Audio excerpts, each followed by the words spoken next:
2022 고양 세계 태권도 품새 선수권 대회가 오는 21일에 일산 킨텍스에서 열립니다. 2007년 인천 대회 이후에 15년 만에 대한민국에서 개최되는 국제대회인데요. 이재중 고양 특례시장과 함께 자세한 이야기 나눠보겠습니다. 어서 오십시오. 예, 반갑습니다. 네. 코로나19로 인해서 국내외 행사들 아쉽지만 열리지 못했는데요. 이번에 고양 특례시에서 세계 태권도 품새 선수권 대회가 열립니다. 국내에는 좀 생소한 대회인데요. 좀 설명을 해주실까요? 예, 품새는 겨루기와 격파 이렇게 합쳐서 태권도의 세계 기술 중에 하나입니다. 품새는 특히 남녀노소 할 것 없이 전 연령대가 함께 즐길 수 있는 태권도 기술이라고 할 수 있습니다. 2년마다 한 번씩 열리고 있는데 코로나로 인해서 2018년 대만대회 이후에 4년 만에 대한민국에서 열리게 되는 거죠. 우리나라는 2007년도 인천대회 이후에 15년 만에 열리는 거고요. 품새대회는 그래도 뭐니 해도 재미와 여러 가지 묘미를 즐길 수 있어서 시민들 친화가 상당히 높은 종목입니다. 네. 품새 대회 어떻게 보면 우리가 흔히 태권도 겨루기를 많이 생각하게 되는데 품새 대회도 사실은 품새 대회에서 금메달 이런 수상자들이 세계에 나가면 우리나라보다 더 유명하다고 제가 들었습니다. 예, 맞습니다. 품새 대회는 지금까지 우리나라가 주로 이제 주도권을 잡고 있는데 겨루기나 이런 거는 보편화돼서 우리나라 금메달 선수가 별로 없는 이런 상황까지 되어 있습니다. 이미 품새나 태권도 전체가 보편화되어 있다고 볼 수 있을 것 같습니다. 네, 세계에서 주목받는 대회, 올림픽 다음으로 가는 그런 태권도에서 그런 대회로 알고 있습니다. 유일하게 국내에서 고양시가 유치 전에 제가 뛰어들었다 이렇게 들었는데요. 유치를 하시게 된 배경 어떤 게 있을까요? 예, 고양시는 글로벌 스포츠 산업도시로 발돋움하고 있습니다. 그래서 작년 1월 달에 태권도를 특성화 종목으로 저희가 선정을 하고 이 유치 전에 뛰어들었죠. 특히 이제 고양시가 위치하고 있는 지정학적 요건이 이제 남북 접경지대잖아요. 그래서 이제 평화와 안전이라는 모토로 이렇게 추진을 했습니다. 다행스럽게도 조직위에서 이번에는 코로나니까 이것이 과연 가능할까? 그래서 방역을 제일 잘하는 나라가 어딜까? 도시가 어딜까? 이런 생각을 해보면서 드라이브스루를 저희가 전 세계에 처음으로 알렸고, 그리고 안심콜 출입관리 시스템을 했잖아요. 이런 것들이 좋은 점수를 받은 것 같습니다. 네. 이 질문은 없는 질문이긴 한데 혹시 경쟁 도시들이 좀 있었습니까?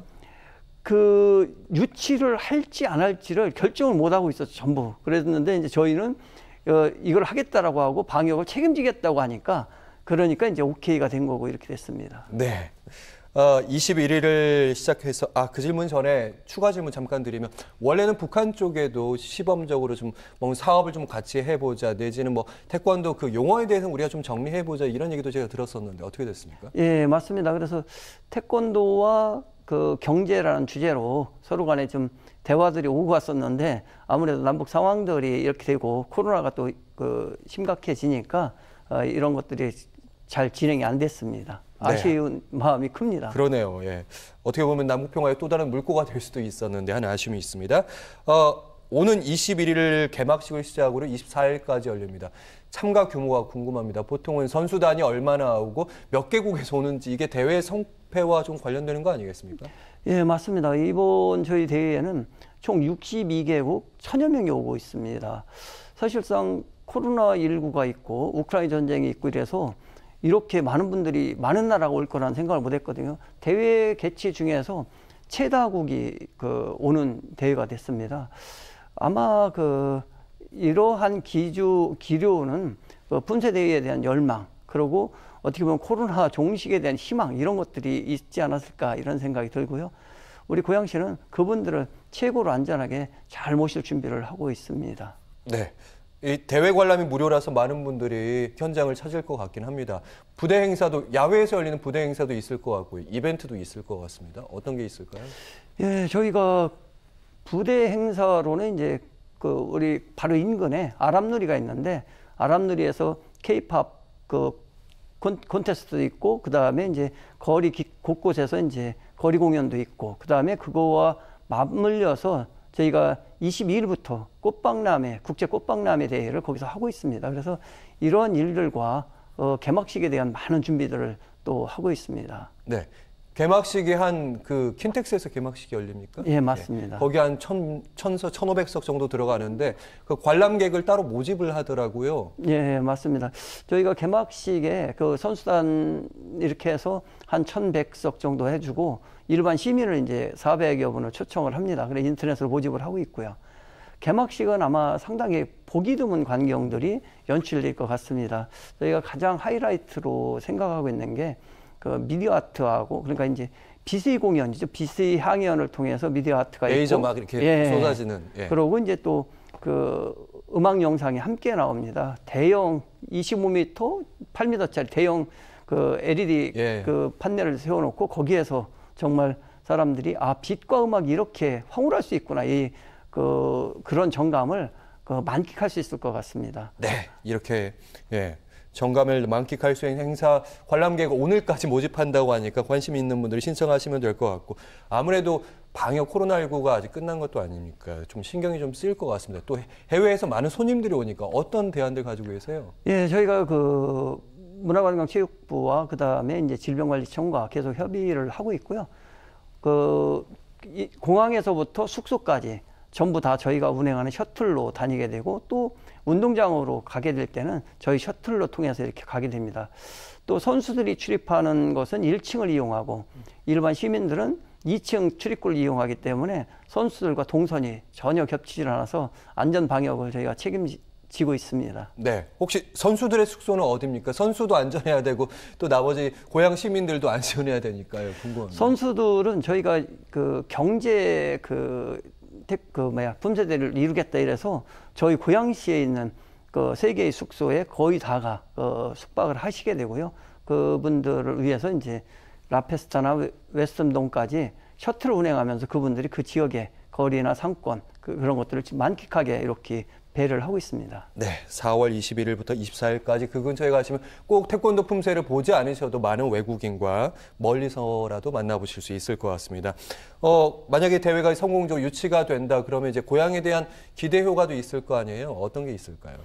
예, 맞습니다. 이것을 통해서 고양시가 스포츠 산업 도시구나 이것을 세계한테 알릴 수도 있고 이번 과정 속에서 여기에 오시는 1,000여 명이 전부 다 고양시에서 이제 식사를 하거나 주무시게 되잖아요. 그럼 고양시의 모든 것들을 알게 되죠. 교통 시스템, 고양시의 음식, 문화, 그다음에 여행할 곳. 그렇게 해서 이제 그 간접적인 경제 효과가 있을 것 같습니다. 또 하나는 이 과정 속에서 그 태권도 연맹 회의가 여러 개가 열리는데 킨텍스에 열립니다. 결국 킨텍스 하면 마이스 도시잖아요. 그래서 우리 고양시의 마이스 산업이 한층 더 업그레이드 될 거라는 생각을 해봅니다. 네, 이번엔 좀 주제를 바꿔서 지방선거 얘기도 해보겠습니다. 지방선거에서 고양 특례시 첫 수장 뽑게 됩니다. 무엇보다도 도전을 하시게 된다면 도전하신 걸 기정사실화로 제가 질문을 좀 드려보면 그동안 성과들이 있으실 거 아니에요? 성과 어떤 부분을 강조하십니까, 보통? 성과하면 저희는 자족 기능을 강화시켰다. 그다음에 교통을 원활하게 했다. 이 두 가지인데 자족 기능에서는 테크노밸리, 영상밸리, CJ 라이브시티, 성사 혁신지구 그리고 킨텍스 3전 시장까지가 거의 다 착공을 했거나 착공 준비 중에 있습니다. 예. 그러고 이제 그 2개의 철도밖에 없었던 것을 11개의 철도망으로 이제 확충을 하게 되거든요. 그래서 그거 가장 큰 성과들인데 그것을 이제 완성시켜야 될 의무가 저한테는 있지 않을까 이런 생각을 좀 해봅니다. 네. 아무래도 여러 가지 성과 얘기하셨는데 자족도시 얘기도 하셨고 여러 가지 뭐 방송 영상밸리, 테크노밸리 이런 얘기 하셨습니다. 사실은 그 동안에는 약간 주춤했던 좀 사업이고 첫 삽을 잘 못 떴던 사업인데 이 부분에서 어떤 노력을 좀 하셨다고 말씀하고 싶으십니까? 예, 맞습니다. 한 15년 전서부터 이 얘기가 오고 갔었는데 안 됐고 저희는 이제 제일 중요했던 것이 거기에 필요한 자금을 먼저 다 예치를 한 거죠. 그래서 그 테크노밸리에 765, 그다음에 그 킨텍스 3전 시장에 1,100억 이런 식으로 거기에 필요한 자금을 우리가 먼저 준비해 놓고 우리가 그 돈 안 빌려도 되니까 이 사업 하십시다. 이렇게 해서 같이 하게 됐죠. 네. 또 여러 가지 성과 중에 이런 얘기를 많이 하시더라고요. 예를 들어 중앙정부가 가지고 있는 땅이라든지 이런 사실 알고 봤더니 고양시의 땅이라든지 이런 식을 통해서 뭐 돈을 버는 시장 이런 얘기도 좀 하시더라고요. 예, 맞습니다.